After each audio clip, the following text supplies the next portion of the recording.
So there are a lot of programs that the street activity permit office permits. One of them being open culture, another one being open streets. Open streets is actually not officially a program yet. It is in rulemaking, and we'll have our hearing for that on the 22nd of this month. But I did want to put it up there because we do permit for the partners.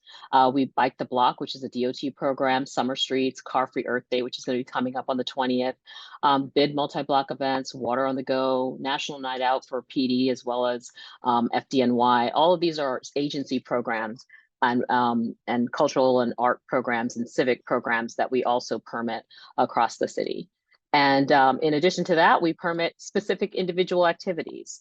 We have block parties, cleanups, farmers markets, health fairs, religious events, mobile units, press conferences, rallies, and demonstrations that happen on plazas, street events, anything that happens on the sidewalk or curb lane that's commercial in nature, plaza events, anything that takes place on a pedestrian plaza like Times Square, Flatiron, Gansevoort Plaza, you know, any of the other plazas across the 5 boroughs. We also do street festivals, and that as well as single block festivals. So the street festivals are the multi-day, multi-block events, and then the single block festivals are the festivals that take place just for one day or in one block. And then we also do production, which is just kind of loading in and out of spaces throughout the 5 boroughs. The new event type that we're going to talk about today is open culture. I say new event type because even though it is a different program than it was during the pandemic. During the pandemic, the program came out, it was to allow these organizations and entities that have cultural aspects to them to come out into the street and be able to hold their events out there in the open, because we have restrictions on indoor capacities and the amount of folks that could be in a space at a time. This also extended it to businesses that might have charged fees and other things. But after the pandemic was over, this program sunsetted in, I believe, September 2021. When the bill was aging, we came back to the drawing board with it, and we came up with the new program that we have right now. And there are a couple things that are different with this new program. For example, with the previous program, we had designated locations that you had to select from a drop-down menu, and it could only take place in those specific locations that were then considered open streets. Open streets is now something completely different, but you can apply for an open culture event in any location on any street within New York, as long as it's not a restricted area or restricted zone within the SAFO rules and regulations. And then also you are restricted to 1 block on 1 day. The application fee itself has changed a little bit. It was $20, now it's $25, which is the standard for any and all applications that our SAFO office processes.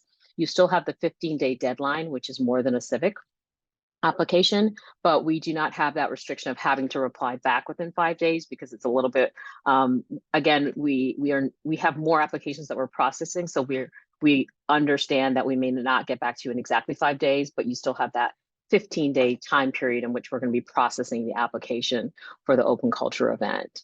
The definition itself is just slightly changed.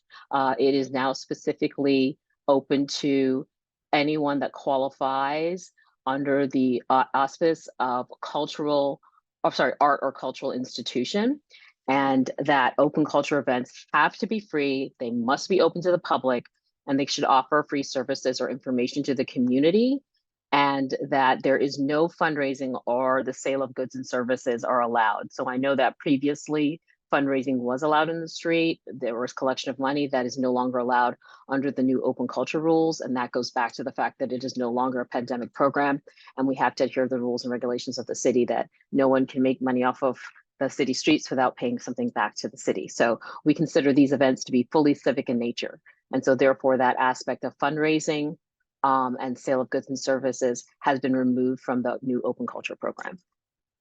I just wanted to get a little bit more clarity and be clear about what the definition is for this eligible institution. And this is the definition of what we consider an art and cultural institution. And it comes straight from the local law. And it's specifically that an art or cultural group or organization or institution within the city of New York that is a member of the cultural institutions group as determined by the Department of Cultural Affairs, or that is eligible to apply for a grant through the Cultural Department fund administered by such department. It is also a person providing documentation or funding from a borough arts council within the prior 2 years. Or you can be an organization that is sponsored by one of those two. So someone receiving funding from cultural affairs or funding from the borough arts council program. So this is just a synopsis of our organization as a whole, SAPO, and the amount of permits that we process. This was last year, so it does not actually include any open culture applications, but at a glance, these are we permitted, approved, I should say, 5,798 events last year alone. That is not the many that were submitted, the number that were submitted, but that is the number that were actually approved and issued permits to conduct activities. And of that, here are the top types of events and activities that we programmed at a glance. As you can see, open culture is not up there. I know that when the program was running, it was one of the top 5, and we're expecting that it to come back to that again. But as it stands right now, we have just begun accepting applications and processing those applications for the new program. I mentioned earlier that our office is the one that manages the database for all e-apply applications. It's not just for the street activity permit office, but we manage for parks, police department, film, Brooklyn Bridge Park, as well as obviously the street activity permit office. And we have over 280,000 registered users within that database. So those are the agency users. And then we also, here's a kind of a synopsis of the number of applications that are approved through our system last year from each of these individual agencies. And the call out again is SAPO there with the 5,798 approved applications, not submitted, but approved. All right, so let's just go right into it. How do you apply for an open culture application? So you just go to our website, pull it up, cecm.org. And then you can click on the apply for a permit there. Once you do that, a pop-up is going to come up and you're going to put in your username and your passcode. If you don't have one, you can create one. If you only remember your email address, you can click on forget password. It'll email you a link to update your passcode. But this is where you put in your information. And once you do, you'll be logged into your account. If you have done this in the past, your applications in the past from prior to 2021 will still be in there. So if you look in there, you'll see that it'll pop up a section where it says submitted events, and then it'll say pending or draft events. So you can look at past events that you have completed, or you can apply for a brand new application. And once you click on apply for a new application, then it takes you to the screen where you can choose the type of application you want to apply for. Obviously, we're talking about open culture, so you're going to click on this orange open culture, and it'll take you to the next page, which is the eligibility instructions. This is where we kind of want to make sure that you understand that you're applying for a different type of permit, and we give you the opportunity and the information to just reconfirm that that is exactly what you are. So right here, we list again those 3 points about eligibility. And as long as you meet one of those 3 criteria, you type in your name, you hit submit, and that is you affirming that you meet this eligibility requirement and that you are able to apply for an open culture permit. Once you do that, they're taken to the applicant information page. This first page here, applicant information, is usually pre-populated with whatever you filled out your profile with. So your name, your contact information is going to automatically repopulate and pop up there. The email address that's associated with your account will be pre-populated. And you just want to look at this and make sure that nothing has changed, especially if this is the first time you're logging back in after many years. You want to make sure that this information is still current, it's still correct, and make any changes in the system before you move on to the next page. The next page, this is where you put in your sponsorship or production information.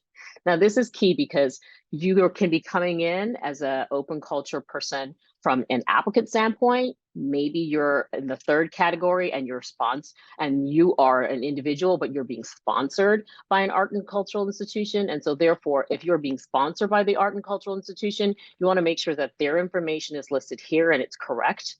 And if you are the applicant, are the cultural institution, you want to make sure that this information is here and it's correct. And then if some organizations work with an expediter or someone that is neither the cultural institution or the applicant, and they want them to speak to our office on behalf of their application, this is where you would put in the event producer information. Our office only speaks with the people that are listed in these boxes, the event producer, the event sponsor, or the applicant themselves. We do not discuss your application with anyone outside of who you have basically authorized us to by filling in this documentation or information. So just keep that in mind. Sometimes we'll have random people call us about an individual's application, and we'll let them know, unfortunately, we can't speak with you about it because you're not listed on anywhere on that application. Once you fill in your information for yourself, your sponsor, and or your producer, then you're going to go and choose your event date. So you can put the name of your event in there. You can call it whatever you want. And then you can put in the day that you're actually going to be having the event. It defaults to just one day because, again, open culture applications are one day, one block. You would put in the time that you're going to set up the event, the time the event is actually going to start, the time the event is actually going to end, and then breakdown is when you're off of the street and the street is clear and open back up to the public.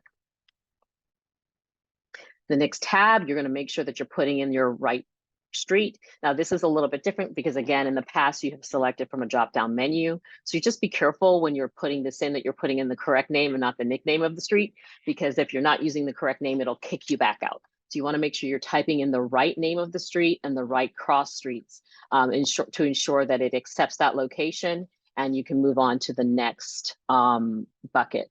Here's where you can also state whether you're using a full street closure. Most open culture events are full street closure. Very rarely do we get them that they want to set up on the sidewalk or the curb, but you have that opportunity here if you do not need to close the full street, or you know that you're in an area where the community is not going to want you to close the full street. The next tab is the questionnaire. The questionnaire is very detailed, but it's also very important that you're careful when filling it out. There are a lot of questions in here about use of generators, use of sizes of tents, uses of tables, distribution of samples or food, giveaways, things like that. As long as you're filling this information as long as you're filling the information in correctly, you should have no issue. But if you're selecting things that you're not actually doing, for example, you select that you're, soliciting donations or something like that, that could be a reason why we might be hindered in taking longer and processing your application. So just be careful what you're filling in here. For example, amplified sound. We know that you're going to need an additional permit from the NYPD. So make sure if you're having amplified sound that you're definitely checking that off and you're not, leaving it as a no. And for example, horse-drawn carriage, you're not going to have that. So make sure it's a no and you're not accidentally clicking on yes, because that triggers a whole bunch of other questions from our office, fire breathers, all of that. So the questions are all there. Just be careful when you're filling out that questionnaire that you're being as truthful as possible, but also not putting in additional things that are not going to be taking place within your event. Once you finish filling out that questionnaire, then it's going to ask you to go ahead and upload that proof of eligibility that we were talking about before, the piece of paperwork that proves that you are actually eligible as an art and cultural institution. And we have some samples here that we pulled together. Here's a sample letter from the Cultural Affairs. The things that we're looking for is the fact that the grant letter is actually on Cultural Affairs letterhead, and that this name, whatever it is, the grantee name, matches what you have in the system. So back when I was talking about make sure the sponsor information is correct or make sure your applicant information is correct, that's what needs to match this grant letter to ensure that we have the right person and that they truly are a grantee. And the same thing goes for, apologies, the same thing goes for if you're going to get a Borough Arts Council grant letter. We're looking for that letterhead, and we're looking to make sure that the applicant name matches what you have put in the system for either the applicant or the sponsor. Once you've uploaded that documentation, it'll let you move to the next page. If you do not upload the proof of documentation, it will not let you move forward with the application process. You must upload that proof, and then you can move on to the summary. The summary, this is your last chance to kind of give a review. Make sure that the contact information is correct. Make sure that the sponsor information matches the art institution, and make sure that or your application information matches it. And then you can go on to the payment screen. Again, the $25 application fee, you must pay that when you're submitting your application. That is the only fee because, again, this is a civic event, so there are no additional charges, but you must still pay that $25 application fee in order for your application to be submitted to our office and for us to begin processing it. So once you have done that final review, you've submitted it, you're going to be taken to CityPay, which is a secure payment service with the City of New York.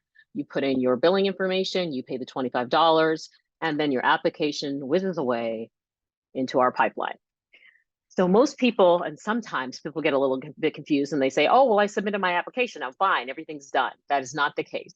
Once you submit the application, that's when SAPO takes over, and that's when we start actually processing the application to the point where we give you a permit in order to execute your activity or your event. So you submit the application, it goes into the system. Selena, who is overseeing open culture events, pulls it from the queue of submitted events. There she is, she's waving, great. At that point in time, you're gonna get an email notification saying, Selena has pulled your application from the queue. And these are all the things you said was happening at your event. You said you were gonna have amplified sound. You said you were gonna have a tent. You said you were gonna have a riser. And so you may need to talk, and you said you were gonna give away free food or samples of tastings of food. So those things might have triggered the health department, the Department of Buildings, the NYPD for sound, or whatever it is. Those instructions are emailed to you to say, hey, you check these things off. These are the people that you need to contact, and this is the number to contact them on. This is also listed within your application system itself, and we're going to get to that in a second.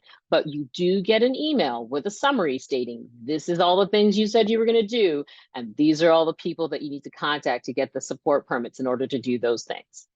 After that initial review, when Selena takes a look at it, she has to notify the other agency. She's got to notify the community board. She's going to notify the precinct to let them know that you actually have an application in that location. The community board and the precinct have the ability to comment on your applications with regard to impact to the community from the community board, and with regard to public safety from the NYPD. The community board themselves may have some questions for you. So they may send you a note saying, hey, can you please give us more information about something? Can you please complete another form? It really does depend on which community board. They each have their own rules and regulations around activity that happens within their boundaries. SAPO ourselves, we might require more information about your event. If you're being unclear or you put things that we think are strange, like for example, you accidentally clicked off horse and carriage or live animals, we're going to have some questions about the horse and carriage and the live animals. So we may request more information from you. SAPO will also determine if you need additional permits. For example, you might have said you were going to have a tent, and then we found out that the tent was over the standard size. It wasn't a 10 by 10, it was like a 20 by 20, in which case you might have needed a Department of Buildings permit in order to construct that large tent. And so we would say you're going to need an additional permit in order to do that. But once we do that checking, once we deconflict it with anything else that could be occurring in and around that area, remember how I said we have all those other applications in the system? So for example, Parks Department and Film, maybe the location that you applied for was in conflict with something that somebody has already submitted. So somebody might have a permit for the park that's next to the street that you're applying for. We would call you and say, unfortunately, that date is a conflict, somebody or else has an application in for that. Or maybe a film shoot's happening on the street, so you can't have it on that day. So those are all the conflicts that we deconflict. And then once we know that everything is straight, you've submitted all your support permits, site plans and information looks great, and we're good to go, then we would, well, there is no invoice. Then we would go through and process the application.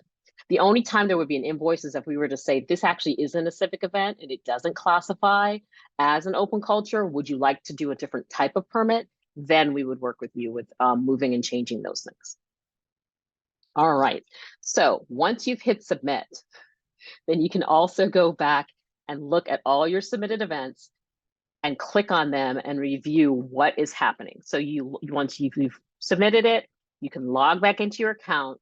Your event is going to show up under submitted events, and then you're going to click on that event, and it's going to open up into a bunch of tabs where it shows you your event summary, which is everything that you submitted to our organization, with the name of the event, the time of which it's occurring, all of that information is going to happen there. If you look at it and you realize, oh no, I've done something wrong, something needs to change, you still have the opportunity to correspond with our office, and we're going to get to that in just a second. But the things that are most important is that even within any correspondence you have with our office, you should be using this event ID, because that is your unique identifier for your event.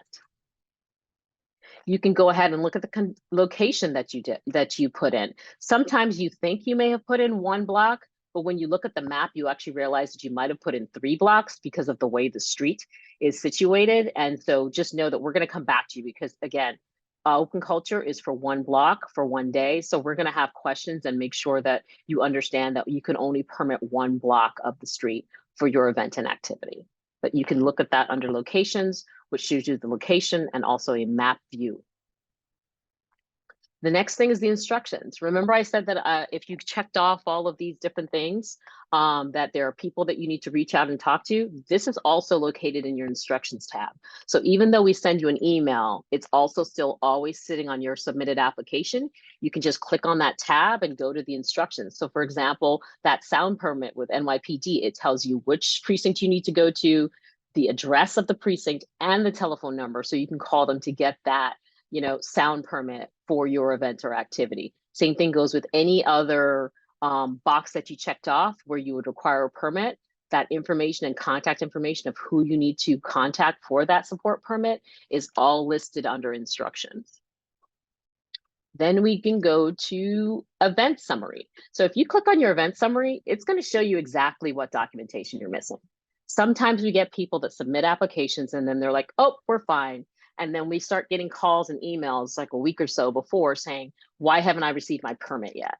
And most of the time, 9 times out of 10, it's because we're missing all of the documents that you need in order to get your permit, which is your insurance, your site plan, your run a show. We know that you would have uploaded your art and cultural institution because that's required when you apply, but sometimes folks don't remember that they have to also submit insurance, a site plan, and a run a show. If you log back into your account, if you click on event summary and look at your documents, it will tell you exactly what you're missing. This will also say if you're missing a sound permit, if you're missing a Department of Buildings permit, all of that will pop up here based on what you've checked off as the activity that's occurring within your event. So any missing documentation, it's listed here, and then it gives you the opportunity to upload that document through the file up to section. And you can select the type of file you're uploading and then upload that document.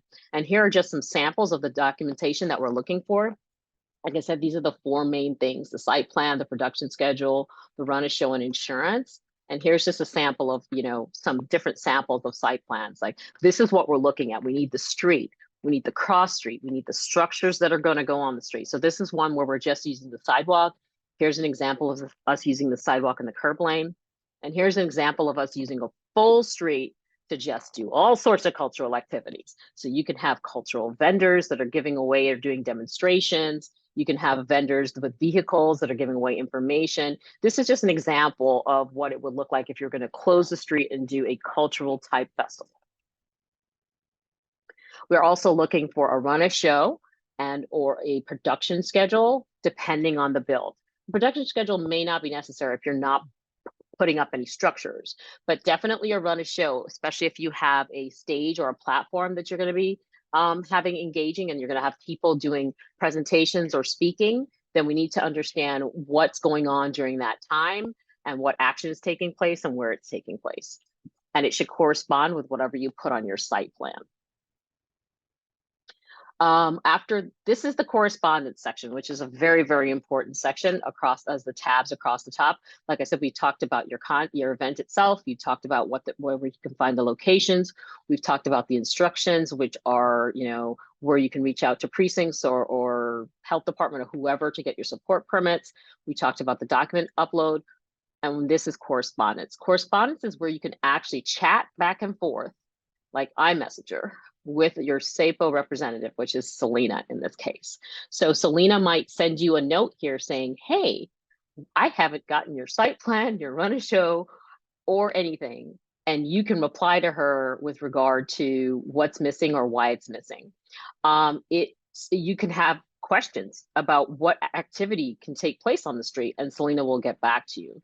This might be also where Selena may tell you, like, the day you're requesting is not available. So it is key that when you go in and you're reviewing your event, once you've submitted it, that you go to this correspondence and take a look at any questions that might have come in from SAPO. And you can also, again, make any changes. For example, maybe you put in a name wrong or incorrect or something was off when you did that final review after you got it back. Apologies. this is where you can send a note to the SAPO representative or Selena saying, hey, can you make this change? I actually didn't need this date. I needed the other date. Or, I put in a name incorrectly. You can request those changes, request those alterations, and Selena will get back to you and email back to you with regard to that. So check this stream because it is a clear correspondence directly between you and Selena. And as if Dawn didn't stress this enough, Dawn, if I may, because this is my favorite feature. Believe it or not, it is the most efficient, most accurate audit trail, and it will cut down on calls that when things get lost in translation or information is forgotten. It is foolproof, and we've turned around applications much quicker because of this tool, believe it or not. So to that point, actually, Paresh, yes, an email can always bounce back, right? An email can always be stuck in somebody's spam, but the correspondence isn't. So you can always go in, you can always use the correspondence and know that you're going to get a response, and it's on record, the date and time that it was submitted to us, and our response is also date and time coded. So you can tell exactly when you sent the note and exactly when we responded. There you go. So here's some additional information that you should know. We do send you automatic notifications, which are listed, also tagged and listed as we send them in that correspondence area. So 14 days before the event. So literally the day after you put it in, you're going to get a notification saying, hey, these are the documents that you're missing. So for example, you may have only uploaded that one documentation, which was the proof, but that first email is going to tell you, log into your account. Click on this link, log into your account because you're still missing documentation, which means you need that run a show, that site plan, and that insurance. And then 7 days later, we're going to send you another notification saying, hey guys, you're still missing these documentation. So if you're not getting these, that means that you did great. Everything's uploaded and you're waiting on us to process it, right? But if you're getting these notifications, it means that something is missing. Log back into your account, look at the correspondence, look and see, because we might have questions about your eligibility documentation if it's not following what we just discussed with the logo of company organizational letterhead and the name matching the organization. So please be sure to log back into your account and check this, or take a look at it if you're getting these notifications. Here are just some rules of the road that you should be aware of when doing events and activities within the city of New York. SAPO approval doesn't mean approval from the other agencies. So if you're out there doing something that we weren't aware of and that may not comply with city agency rules and regulations, just because you have the SAPO permit, you can't say, oh, well, I have a SAPO permit, so I'm allowed to do it. No, you have a SAPO permit to do things legally within those confines, but not if you're not adhering to the rules and regulations of other agencies. There is a minimum of a $1 million certificate of liability insurance with the city of New York to cover any liability for activities that occur within your event. All street events that are a full street closure are required to recycle. They're also required to they're required to be compliant with any accessibility for any individuals that have disabilities, and that you have to put that in your marketing as well. So be compliant with that. And then all events that require full street closure have to have that 15-foot fire lane, and we do not allow for rain dates. Now, this is a big one because we're often get emails saying, well, it rained, can I have a rain date? We can't give out rain dates. And if you think about it, if we were holding dates for all the applications in our system, that just in case it rained on their event, there basically would be no dates available. So we are only giving you one date, one location. But what we will do is if we know a storm is coming, if we know something big is coming, we usually try to reach out to you as soon as possible to say, hey, are you thinking about changing your date? We will give you an additional date. We'll allow you to transfer to a different date, but we'll just keep in mind that that date may or may not be available, but we'll give you that opportunity to transfer your your event date, but we're not gonna just automatically give you a new date. You just kind of have to start over with that application process, but you don't have to file again.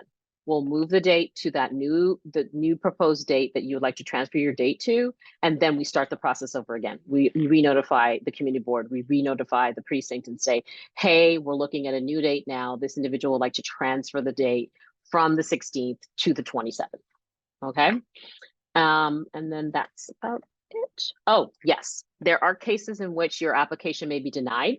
If it's denied by the precinct, that's a tricky one because they're public safety. So what we'll do is we put you in contact with the precinct and say, hey, the precinct can discuss with you their concerns. But for the most part, our office does not overrule anything with regard to public safety. There are times when the community board may deny your application. If that's the case, then you still have 5 business days to appeal their denial.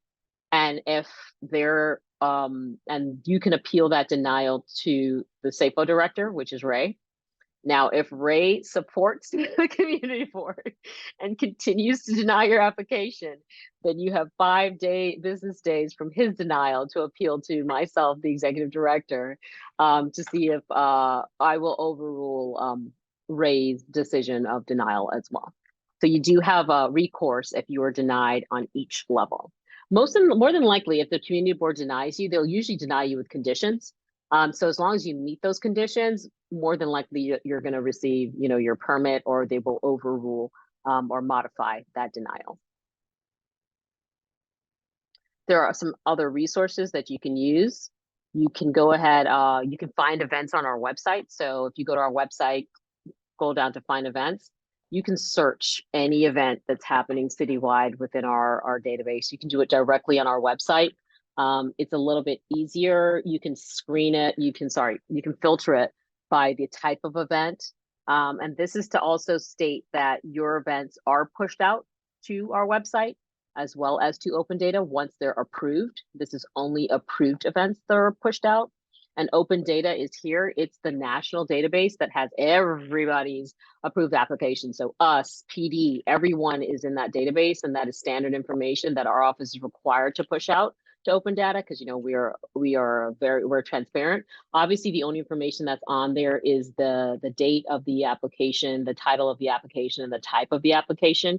We don't provide any specific applicant information because that's privileged. But we do put general information out there that it is approved, the date, the location. That is public and is available in Open Data as well as on our website. There is a comprehensive event permitting guide that our office provides. There's a link to it on our website in case you have additional questions regarding those support permits, but you can also use the correspondence feature if you have questions to ask Selena directly if you may have questions about the health department or the buildings with regard to your event. And that's it. Thank you very much. We'll take some questions now. One of the key questions, these are the questions that were asked. Let me just read them off. Amplified sound, such as background music, musical performance, or speaker programs, there was questions on sounds, like sound. So we require an NYPD sound permit. And I think that Dawn went through that during the application process. So that was one question that I think came up multiple times. But let's go ahead and be specific about it, Paresh. So yes, you do require a permit if you're going to do, you might consider it background noise, but as long as it is amplified in any way, you are using a speaker in any way, you are required to get an NYPD sound permit. And you should go to the precinct that is listed on your instructions page and apply for that sound permit with the NYPD. And there is a fee for a sound permit. Another question was, I am one of 4 artists who will have sculptures installed in Riverside Park North and South via a program offered by the Arts Students League and the Parks Department. The sculptures will be in place for 1 year, and we are now planning public programming. Do we qualify? That sounds like it's qualifying for a specific grant. I don't think that has to do with us. I can say that art on the streets is managed by DOT. Arts in the park is managed by the Parks Department, and they have their own art programs that they manage. The only time we get our office, the Street Activity Permit Office, gets involved with art is if it is branded and marketed art, in which, for example, when the Fearless Girl first came out, she was actually a marketing piece for an advertising company. So they paid a fee to place it out there. It in turn got given to the city as a piece of art. And so then it moved into another category, but we do not get involved. We only get involved with art that is actually advertising or marketing. Great, thanks, Dawn. So this dives into funding, but also you address it with the rain dates. By when are grants made and when are funds available? We'll table that for a second. What are provisions in the event of the weather does not allow the activity as scheduled? And this is Oh, the question about funding. I know yeah. you addressed it, but they're saying if funding was applied to that, so it kind of goes in both worlds. Mm. Go ahead, Don. So for us, again, we're willing to move it to another day. We're not going to give you a rain date. So when you log in and apply for that application, we're not going to give you an automatic rain date then and there.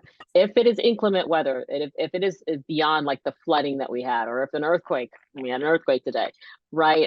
If something that like that level affects your event, we're going to be reaching out to you ahead of time to say, hey, are you interested in moving your event to another day? There's a hurricane coming. If you're saying, nope, I'm sticking with it, then you would lose your event. But more than likely, we're going to work with you to move it to another day, but we do not do rain dates. Just because it's raining lightly doesn't mean we're going to automatically give you a new day. We only deal with if it is inclement weather with regard to moving your event. And by all means, monitor weather advisory, right? Yes. Because they usually issue advisories a couple of days before the event, before a date of Mhm. the actual inclement weather. Yeah. All right. So this one is asking about multiple dates. Can multiple dates be added back to the permits? Can artists who do not get funding from apply? So there are a couple of questions. So first, address the multiple dates. It's one block, one day for the application, and Okay. that's what we're restricted to. Yeah.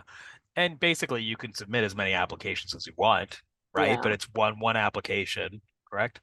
One Okay. application, and the thing about it is we don't do reoccurring dates for these types of events and activity because we do not want to over impact that location in that area.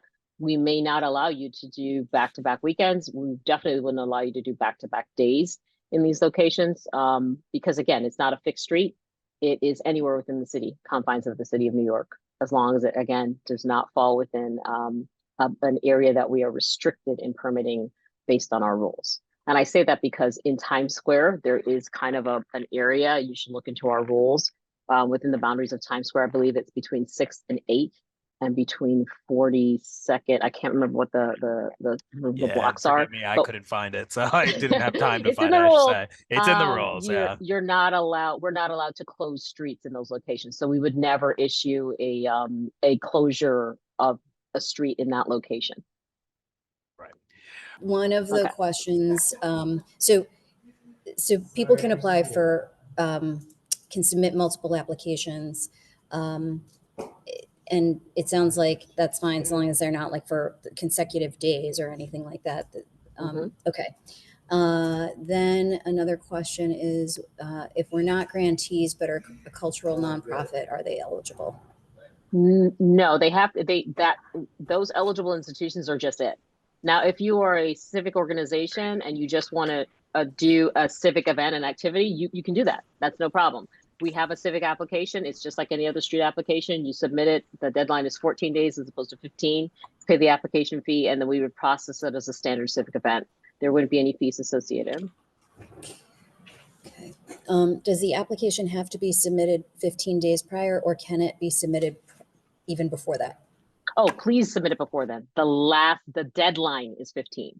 So you can submit it as early as you'd like. We're just saying you can't submit it less than 15 days prior to the date that you want. There's also a question of whether CECM can provide a stage. No, we do not. We do not have that capability. I know that, and I don't think parks used to be able to do wango wagons. They don't do that anymore either. We do not have those types of resources. We never have. If they're a book fair, can they display books and have a QR code on the table for people to purchase off site? Yes, you can use a QR code. There just can be no transactions on the street. But I wouldn't call it a book fair. Fair indicates sale of goods and services. Right. And in our rules, that's considered vending. So we can talk about what you're calling your event, but I wouldn't call it necessarily a fair. And you also have the opportunity, like, for example, if you're a church and you want to set up on the block in front of you, you can do transactions inside, just like you could do fundraisings inside, as long as you have the HRA, and you can display things on the street. Someone is asking for a link to the permitting guide. I'll drop it in chat. So we have this is also, can for-profit organizations like comedy clubs be excluded? So to me, you know, we've sort of hit Included this, or excluded? well, the word Comedy clubs are included. not included in the cultural Correct. program. If they want to apply, they'd have to apply for a standard permit, and then they would be considered a for-profit organization since they're doing sales. So they would have to pay a fee back to the city if they wanted to do sales on the street. If they wanted to just do a free event on the street, that would have to be a discussion as to depending on what they're doing or whether or not sponsorship is included. Here's another one. Is there an insurance exemption? No. If you feel as though you fit under what will be required for an insurance waiver, you can go ahead and follow the processes online, which means that you would have to identify, I believe it's with regard to your revenue, send a letter to the director of SAPO, which is Ray Edwards, requesting an insurance waiver, and then it would be reviewed and determined. But there are specific activities that are considered high risks that we just are not allowed to waive insurance on. So it depends on the activities as well that are taking place, not only your revenue generation or an ability to pay that relate to whether or not we issue a waiver for insurance. Okay, so here's a good one. Is there a restriction on having a stage with sound system? During the pandemic, it was either one or the other, I think. Yeah, there you go. So now you have a little bit more flexibility, but depending on that stage, you might require additional permits. So yeah, if you're doing an erected stage, or if you're doing a built-in stage, usually you don't require GOB, but if you're building out a stage, then yes, you might require a Department of Building permit. Here's one I know we all know the answer, but it's worth repeating. Will I have a choice of performance location? I'm Yes. guessing it's a yes. The answer is yes. The reason why I'm bringing that out again, those, yeah, exactly. We no longer have those dedicated locations Yeah. that are approved in advance that you now choose from a drop-down menu. Yeah. As long as you're not asking for a permit within an area that is not allowed to be permitted by our rules, we would move forward with that. The only pushback that we may give you, we may have to issue, is if the community board states that it's not okay, or it's in an area that's heavily trafficked and we know that we can't close that street because of that purpose. There are other locations that we have embargoes in place with because we've had conversations with the community board, and we know that that is an oversaturated location with regard to foot traffic as well as vehicular traffic, and so therefore we never close those locations. How do you get an arts and culture institution to sponsor an event? That is not a question for me. Okay. Do we need a sound permit from the police department if we were doing a concert on private property? Yes. I.e. a church schoolyard? And how can we Yes. find out if someone else has requested a permit on a certain day, on a certain street for a certain day? The only way you know that is if you're putting in an application for that location, because then it would show a conflict in our system. Regarding sound, you need a permit if you're doing sound in an open area. And then what if there are bus shuttle stops on the street? Do we need to contact the MTA first? No, that is on us. The MTA actually has access to our database. If we were to permit you a location that is a bus route, then they would be skipping that stop potentially if it's a full street closure. But all that is coordinated once you submit your application. That's part of the permit process, which is why it takes a while sometimes to get your application process. Someone asked about hosting a bid community cleanup. We have cleanups as event types. Yeah, cleanup is an event ID. We Yeah. wouldn't want to do that as an open culture. It's basically a waste. Yeah. We have a cleanup as when we were going through all of those events that SAPO permits, we permit cleanups. So I would just apply for a cleanup, work with the bid, and then that's one less situation. Yeah. Or A permit type lot. gets justified. Sorry.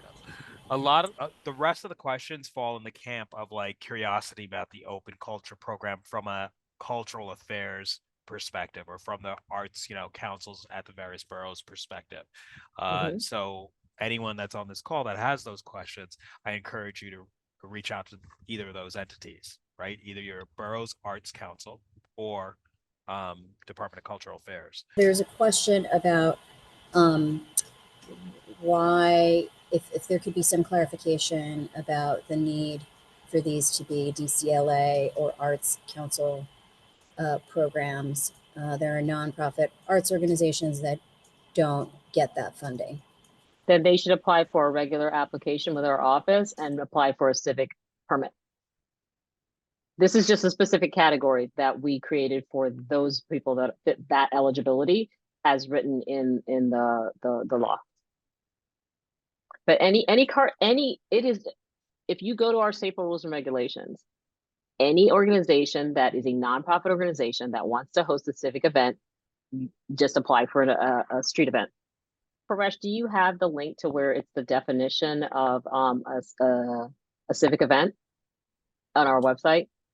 Where it specifically states if you're an arts and cultural organization, you can apply for it. Give me a second. If you can find that and drop it in there, that'd be great. In the past, we've had questions about open culture. Sorry, not open culture, open streets and open street events and event types. And there's two aspects to open streets. One is becoming an open street partner, which is with DOT and the Department of Transportation.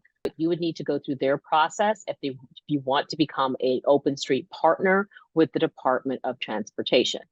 Then there are events and activities that actually occur on these open streets. Now, right now, SAPO is in rulemaking for it. We have a hearing on the 22nd, and that's where we're proposing rules for actually events that occur on open streets. And what we're saying is that organizations such as yourself that are civic organizations can also host activities on open streets, and those would be just called open street events, right? And if it's civic in nature, there's no fees. You can have those events and activities on that open street, and it's a dedicated location, and they can be small, medium, large, or extra large in size, depending. And then it also allows for-profit organizations to also host those events and activities on open street locations as well. And they would also be small, medium, large, extra large in size, and they would pay fees because they'd be marketing promotion involved in it. Thank you so much. Really appreciate you being doing this presentation for our arts and culture organizations. For those that are just want to let you know that we will be sending a link to the video once it's posted, as well as links to the information that Dawn and her team shared here. But thank you so much. Hey, Anne, can I just, because Paresh just posted it and I know everybody keeps asking, can I just go ahead and read what a civic event is? Yeah, absolutely. So that they understand. Okay, so in our world, we have something called a civic event. And a civic event means a plaza or a street event that the sponsor is sponsored by a documented not-for-profit organization that is open to the public and may offer free services or information to the community and does not have a fundraising component or include the sale of goods and service. Civic events include, but are not limited to, artistic cultural performances, classes, religious worship, or educational gatherings that support the mission of the sponsoring documented non-for-profit organization. Civic events may not include signs or banners displaying a sponsor or supporter logo that exceeds 10% of the banner. So we have this category of events that allows any nonprofit organization with cultural ties to hold these types of activities on the street by just applying for a street event. And so I just want you guys to understand that even if you do not fall under the category of being able to have a cultural, open culture event, you might still qualify to have just a general civic event with our office. Hopefully that helps, Anne. Yeah. Yeah, I mean, there's still questions about the difference between that and the open culture permit, but either you're getting funding, which is something very specific, or you're not getting funding for which you might qualify for a regular civic event. Thank you, everyone. Thank you to our partners at Citywide Events Coordination and Management. And thank you all for attending today's session. Have a great weekend. Thanks, everyone. Everybody.